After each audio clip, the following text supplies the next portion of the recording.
Hello and welcome to No Culty Vibes. I'm your host, Cassie Marie, and today we are going to be talking about TikTok's famous mustard lady, Tiffany Elizabeth. Tiffany went viral on TikTok for eating chicken apple sausage with mustard, raw vegetables with mustard, and cottage cheese. I'll tell you a little bit more about it in a second, but I got a cease and desist letter from her. I got it emailed to me, and I I'll tell you guys the whole story in a second. But really quickly, if you are new here, if you don't know anything about me, like I said, I'm Cassie Marie. I am a former cult hopper, an artist, and a content creator. I was part of an MLM and a really culty church where I learned to be a Christian psychic. And then I was in a really terrible relationship with a business coach. So, grifty and culty business coaches and influencers and like weight loss and wellness coaches, very, very interested in the cultiness of all of that. I started deconstructing after watching Scientology in the aftermath and consuming cult documentaries and podcasts like crazy. And I've actually recently started a cult documentary club. If you are deconstructing from religion, high control religions, high control groups, cults, and you are interested in watching these documentaries and getting together with a group and chatting about it, debriefing, sharing your story, I would love to have you. I'm going to put the links in the description after this video. I realized I forgot to do them before this video. So if you're watching live, you can check that out after. If you're watching the replay, they should be in there. Would love to have you on that. But today we are talking about Mustard Lady. And I've learned through this saga that this is not the only Mustard Lady on TikTok. Every time I post about this, people are like, that is not the Mustard Lady I know. Had no idea that there were several of them. But this Mustard Lady's name is Tiffany Elizabeth or Tiffany McGee. She has blocked me everywhere but YouTube. I'm sure after this video comes out, I will be blocked on YouTube as well. But she is on Instagram and on TikTok, and she originally built a following. I have notes here that I'm going to check this whole time because going live with my ADHD, I go off on tangents and I forget. So if I'm looking down and you hear the paper turning, that's why I have notes. But she originally grew a following back in 2016 because she lost 80 pounds in the span of like less than a year, I think, doing keto and a variety of diets. And she sold her meal plans and her diet plans, though she didn't call them that, to her followers that she had grown just from losing weight. And then she went viral on TikTok. You can see these pictures here because she would make these plates of lunch. She would eat one chicken apple sausage. She had cottage cheese with mustard on top. She would dip the chicken apple sausage and then a variety of raw vegetables in the mustard and cottage cheese. And it really caught on. People thought it was wild. A bunch of people did it themselves. And there were even some news articles written about her. And it kind of went viral, and people started calling it the mustard diet. And people assumed that she lost the 80 pounds originally by being on the mustard diet. I don't know if that's entirely the case, but that's when I had first heard of her. I hadn't heard of her name at this point, but I knew her as the mustard lady because some influencers I followed on TikTok did like her lunch and I had seen it. She fully came up on my radar when my TikTok friend Ian, who is also on YouTube, he is an ex-Scientologist. He is actually Dr. Berg's son. If you know Dr. Berg on YouTube, he is also one of these kind of wellness industry grifters, and Ian makes a lot of content about him. And Ian had found out that Tiffany was not only Weird Mustard Lady, but also a Scientologist. So when you mix Scientology, influencer, wellness influencer, guru, I'm on it. So I made a few videos about this as well, sharing my thoughts, telling everybody to go watch Ian's video. Yeah, Scientologist and grifter. Um, that's how I became aware of it. And then what else did I want to say about that? Oh, so Ian found out that her family are not only Scientologists, they're big donors. And I'm not interested in exposing people as Scientologists, like just regular everyday people. I don't care. I think you should be aware. I'm all for people deconstructing from cults, leaving cults, having informed consent of the groups that they're a part of. But I don't think Scientologists are bad people. And I don't care. Like, I'm not here to like expose people for the cults that they're part of. I was in cults. That's not generally a good way to help people out of cults. But I am here for exposing people that make a lot of money through manipulative or grifty tactics and give a lot of that money to Scientology.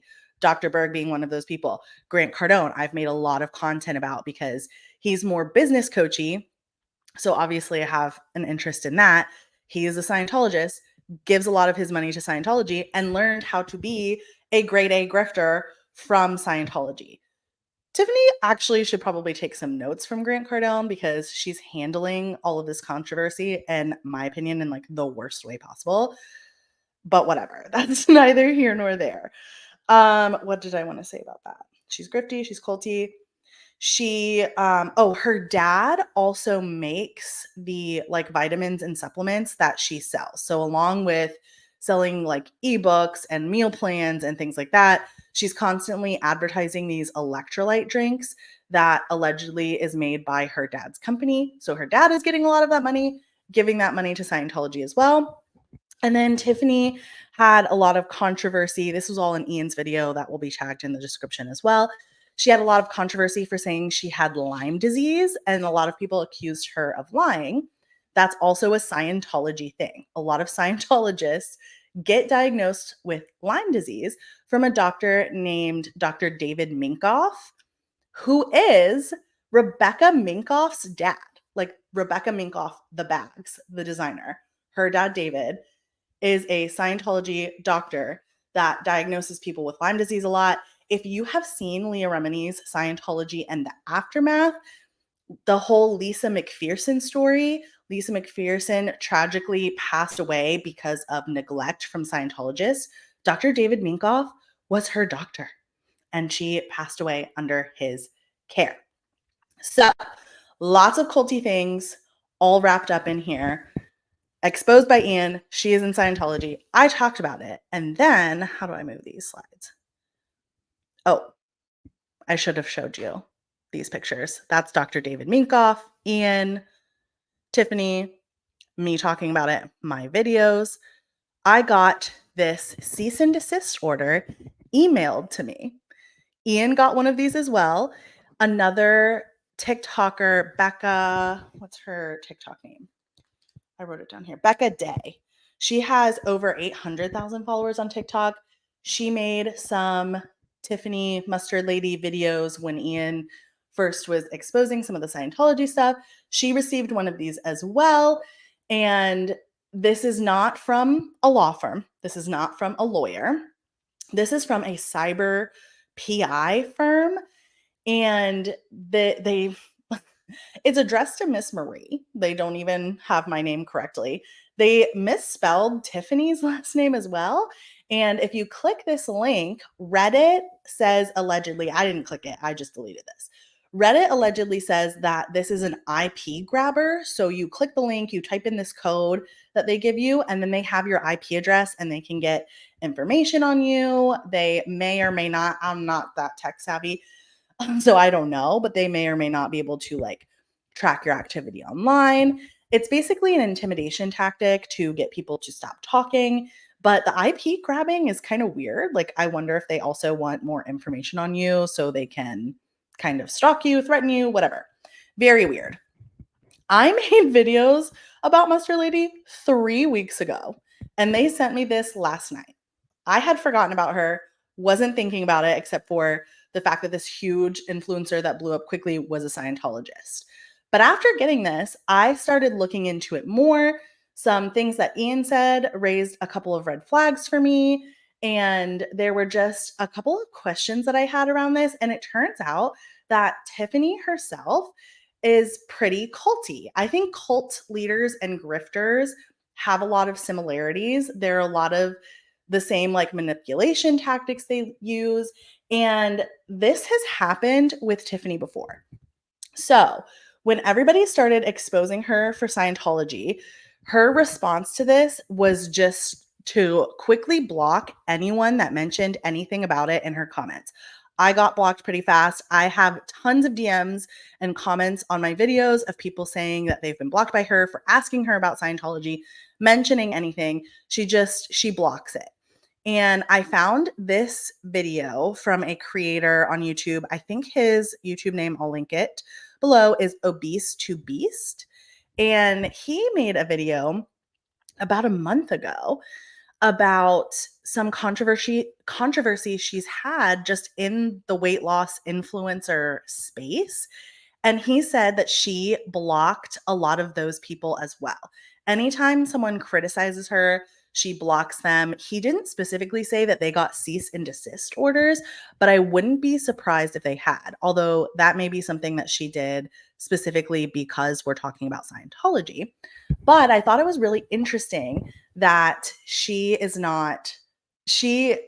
has way more going on than Ian or me or other TikTokers just saying that she's a Scientologist. So,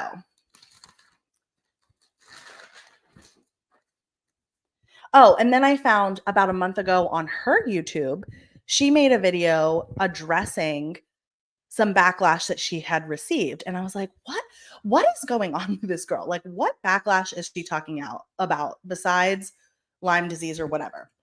It turns out, and I had pointed this out in my observations originally, she speaks pretty much outside her lane about weight loss and eating as someone who is not a dietitian, has no credentials in this field, and basically has no space to tell people how to eat except for her own experience.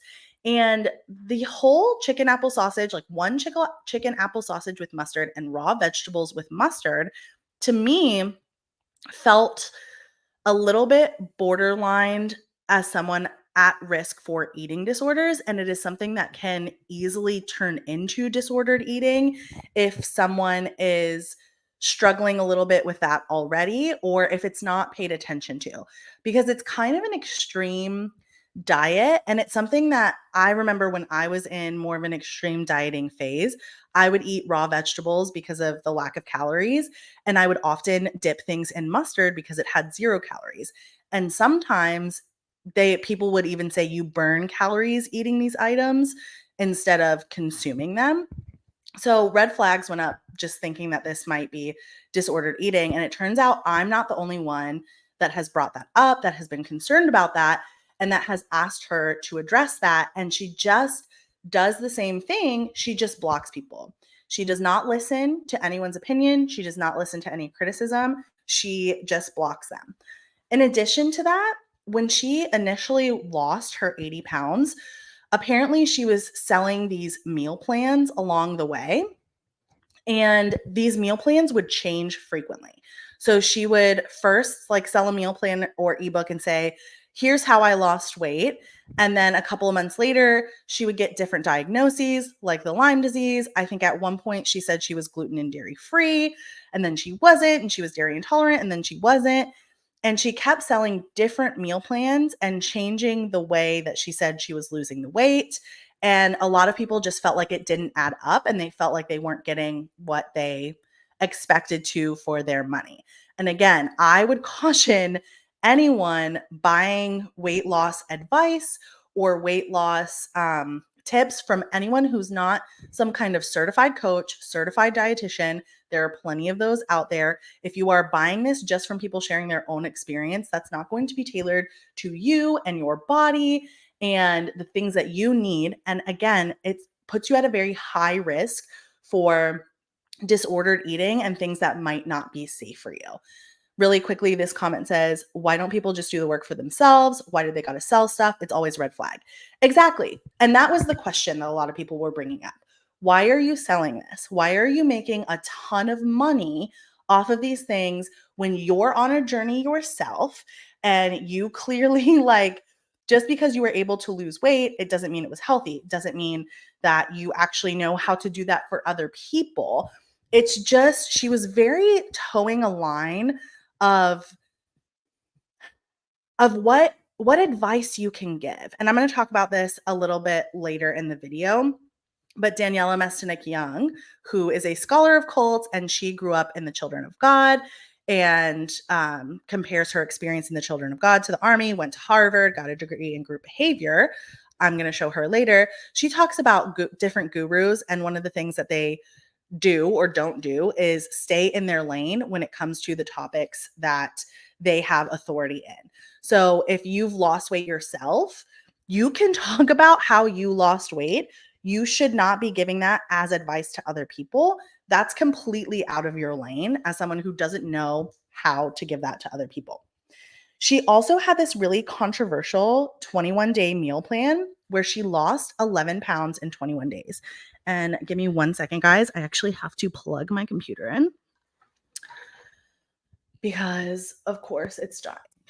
Does anybody else have ADHD and constantly have dying devices? Because I certainly do. But we're good. This isn't going to kick me off. Luckily, I had the plug sitting right here. That might have been a disaster if I hadn't. So she had this 21-day meal plan where she said she lost her last 11 pounds that she was trying to lose in 21 days. And if you ask any dietitian, anyone in health or wellness, or any doctor, that is not healthy, especially as someone who she had claimed she had already lost 60 pounds. As someone who had done that, that is pretty concerning to do a huge jump like that in such a short amount of time. It is very concerning to tell people about that. And that can also be a trigger for people with disordered eating to think that that's normal.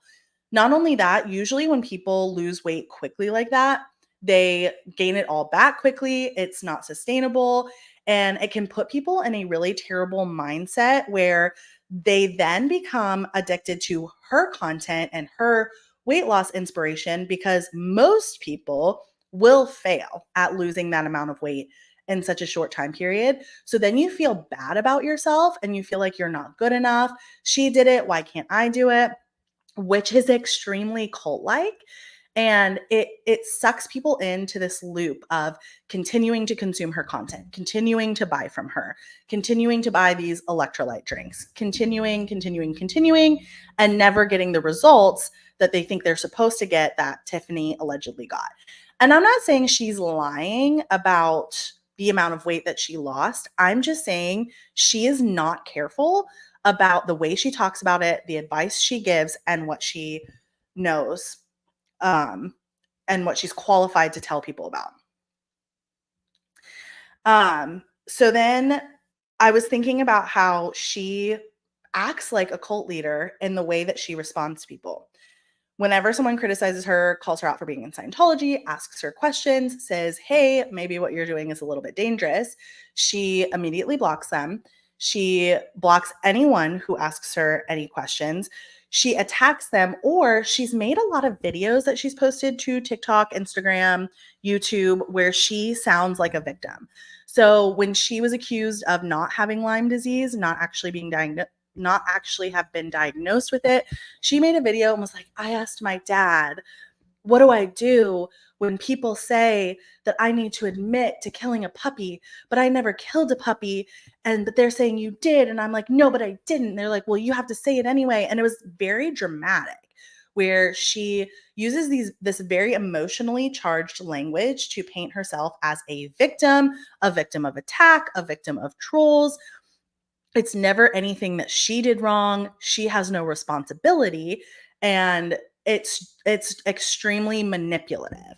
So that's why I think she herself maybe has learned things from her family, maybe has learned things from Scientology to be a grifter in her own right. I also noticed, I had some people in my TikTok comments. I noticed Ian had a lot of people in his TikTok comments. She has flying monkeys. I call them flying monkeys, or other people call them sycophants. I think is the word. I actually don't even know if that's how you pronounce it, but it's her kind of diehard followers, her diehard fans, the members of her cult go into the comment section when people criticize her and say, well, why would you say that? Who are you? You're just a troll. And she has other people troll these people for her. Or she uses intimidation by hiring a cyber PI firm to send cease and desist letters to everybody, not through a lawyer or anything real, just as an intimidation tactic. So, again, very Scientology of her, which I find so interesting because Scientology, Tiffany, any grifter could fix all of this or make all of this go away by one, owning what it is that they believe and what they do and what they're a part of, or two, addressing criticism, listening to what people are saying, why they're saying it, looking into it, learning, having a dialogue, opening up a dialogue would, from a not only a PR perspective, but just like a good human perspective, would be a much better idea and a much better plan than just blocking, ignoring, whatever comes their way and basically acting like they've done something wrong. So I always think that is fascinating. Scientology does this so much. Let's see. Do I want to? Oh, okay. So another thing that's a little bit manipulative about the way that she posts or what she posts, let's see if I can. Oh, this is another comment. I forgot I can put these up here. The MLM and Scientology crossovers beyond Grant Cardone are probably a lot more common than people realize. I fully agree. This is also true for evangelical Christian cults, like really culty Christians. There's a huge, and Mormons. There's a huge overlap with MLMs and Mormon moms, MLMs and evangelical Christians. Because MLMs by nature are manipulative and culty, they just lend themselves to a lot of crossover. And I'm actually going to talk about some MLM language we're going to see from Tiffany here in a second. What was I talking about? Oh, another manipulative thing about her content. You can see here, if you are listening to this on the podcast, this is a screenshot of one of Tiffany's videos. Most of her screenshots look like this, where she has the sausage positioned, uh, often dripping with mustard, a lot of times going into her mouth. And just eating this kind of food with mustard and cottage cheese has a shock factor to it. But this also feels kind of like fetish content to me. Have you guys ever seen people talk about fetish content online that, like, a lot of times they're like DIY videos or like those weird craft videos? And it's just kind of this like weird shock and awe content, but it's similar to fetishes. Like a lot of times people's feet will be in it. I don't know if YouTube's going to get mad at me for saying all of this, but this actually happens a lot. And this is kind of a non-consenting way of her putting out somewhat sexualized content to gain attention and to gain a following. I fully believe this is a big part of the reason that she went viral. And a lot of business coaches actually do this, where they will use like somewhat sexually suggestive material, photos, language to talk about things like business and money or health and wellness. And they'll do it in a way that's just not informed consent. I'm all for like ethical sex work in a way where information is provided and people know what they're doing, what they're signing up for, but using suggestive things for things that are unrelated to pull you in is really culty, really manipulative, really grifty. This comment says Scientologists don't care at all about what outside people suffer from their antics. That's absolutely true. And I think that, similarly, Tiffany with her weight loss content doesn't care at all what outside people suffer based on what she shares and what she does. Okay, another complaint that people had that was featured in this video that Obese to Beast made, he actually had someone go into one of her Facebook groups that she privated and made it so that you had to buy an ebook from her to get into the group. And this person who kind of infiltrated and spied on the group by buying this ebook said that the ebook was not worth any money. It was like $4.99. And every single thing, it was like 10 pages. It was all stuff that you can easily find for free on her TikTok. And like the last 3 pages were just pictures of the brands of chicken apple sausage and uh heart of palm and raw vegetables and brand of mustard that she uses. So I've seen that a lot in the business coaching industry where people are like, just put together an ebook for a low price. You can slap anything in it, make it 10 pages. And people basically do the bare minimum and see what they can get away with charging for, and they'll charge for it. And you had to buy this ebook to get into the Facebook group. And this girl in this video talked about some of the concerning things that she saw in the group. One of those was that the electrolytes that Tiffany talks about, that again, her family produces, people gave a lot of bad reviews for them on Amazon. And she had posted in there that you can actually sign up to be an affiliate and sell the electrolytes, which are extremely expensive. In Ian's video, he talked about how Dr. Berg has electrolytes as well that he sells that are way more expensive than traditional electrolytes or anything else you can find on the market or on Amazon. And these were even more expensive than Dr. Berg's. So that could be a grift or a scam in and of itself. But then people would leave Amazon reviews saying that they had issues with these electrolytes. And then on top of that, now we're getting into a little bit of MLM territory.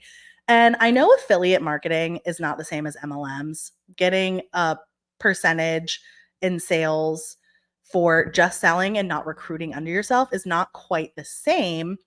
But it's just, again, getting a little too close to the MLM Scientology crossover territory. And then I thought I would be able to read this to you guys. You guys can probably see this on your screens better than I can. So I'm going to pull it up on my computer and see if I can look at this and read it, because this actually gets quite MLM-y. Okay. So this review, so you can sign up as an affiliate. Under that sign up, she also said, if you've bought the electrolytes, go to Amazon for me and leave a 5-star review. She didn't say because there were a lot of bad reviews, but she does kind of farm reviews for Amazon from people in her group, which you can get in trouble for if you haven't actually bought the product. And she was very careful to say, if you've bought this product, please go leave this review on Amazon. But she knew she had to kind of cover her tracks and get more good reviews because of all the bad reviews that it was getting.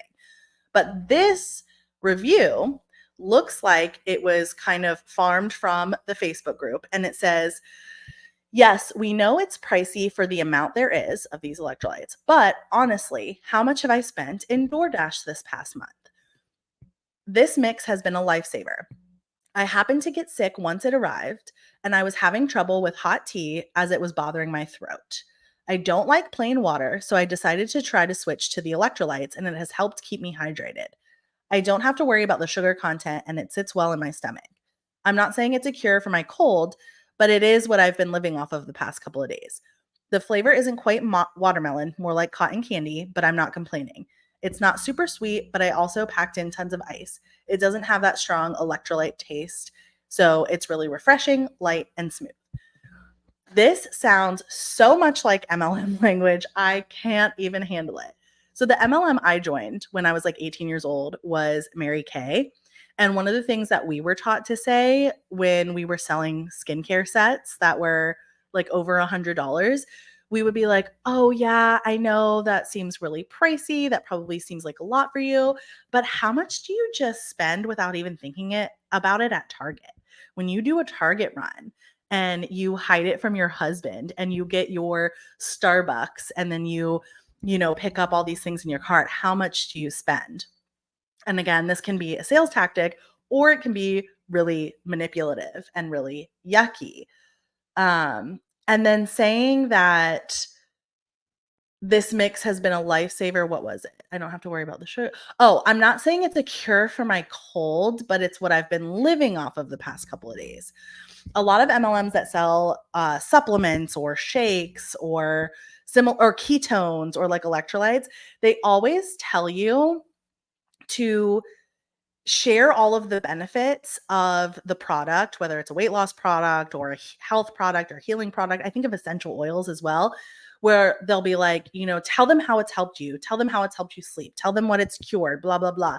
But you have to put a disclaimer in there that you're not saying it's a cure for an ailment, because that's illegal. So this person is sharing and they're saying it's not a cure, but it's been keeping me alive.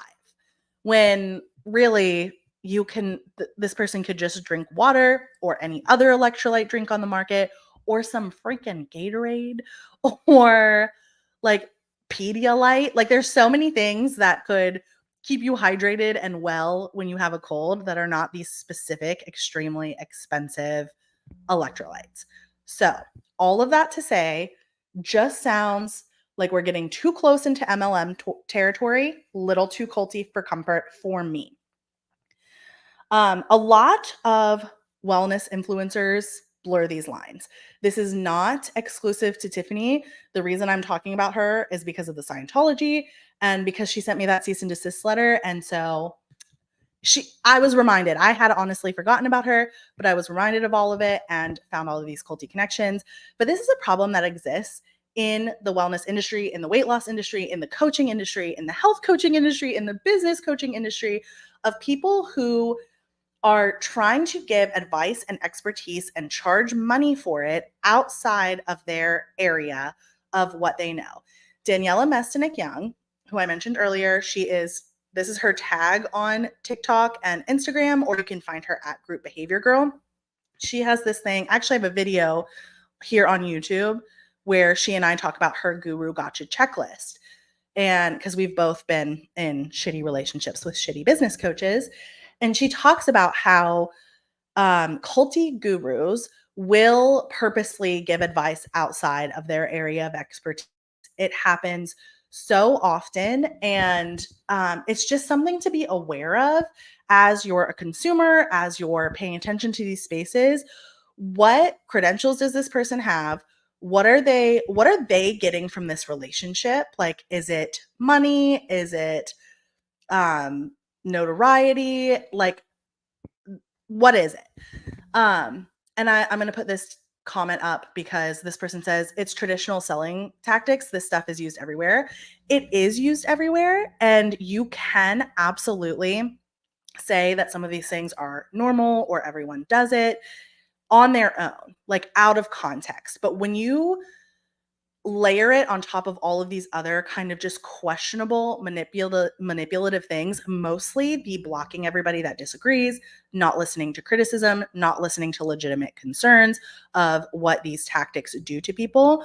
When you layer it on top of that, that's when it gets shitty. If you're selling a legitimate product and you're doing it in a way that makes sense, that's not an exaggeration, you're right. It's fine. Like these can be used. I have a lot of thoughts about that. I think a lot of selling tactics are too manipulative for my personal preference and my comfort. It's more of like, look at the bigger picture of all of these things together that are all red flags, and make informed decisions about who you follow, who you give your money to, what they're giving their money to, why you're buying things, and what is going to actually be the best for you, the healthiest for you, etc. Daniela also talks about why cults like to keep you skinny. And I mentioned this in my original TikTok. So if you've seen all of my TikToks about Mustard Lady, you've heard all of this before. But cults love to keep people skinny. Number one, because usually if you are not eating enough calories, if you're like constantly at a calorie deficit, you are probably going to be generally fatigued. Your brain doesn't work at full capacity. This more applies to people who Scientology, for example, would be in the Sea Org, or people who are in like the highest control circles of the cult. It just keeps you off your game, right? It keeps you from questioning things. It keeps you from critically thinking about what is being presented to you. But it also can be true for people who are just, practicing, who are on the outer rings of it. Again, just limits your critical thinking. And another reason that cults like to keep people skinny is because it's part of their requirements for purity. Most cults have some level of purity that is demanded from the people who practice that cult or high control religion, whether that's sexual purity or just general like lifestyle purity. And they need you to always be striving to be your best self. They are selling you, either your dream life or your dream afterlife, what happens to you after you go. And they tell you and tell other people that their way of doing things is the best way. Their belief system is the only right way and the only right thing to do. And so they have a level of demand for you to be the best version of yourself all the time. And in our society, that often means being skinny and being the general the general beauty standard that is required from you. So all of this, like I said a minute ago, all of this together just points to a lot of cult influence for Tiffany besides just being a Scientologist. She's like Grant Cardone, like David Berg, taken these teachings. It seems to be pretty common in Scientology, which kind of makes sense because Scientology is very much like a self-help cult, and they love having entrepreneurs in Scientology because they like being paid all of the money that these people make. So it all makes sense. But I just didn't initially realize how culty Mustard Lady was from all of these different angles. So I hope you learned something from this video. I hope you found it fascinating, all of the connections between Mustard Lady and culty things. That's all I have for today. I see a couple of other comments here. Let's see. The high control religious training that the majority of the residents in the state grow up with is exactly why the state is such a crucible for MLM business opportunities.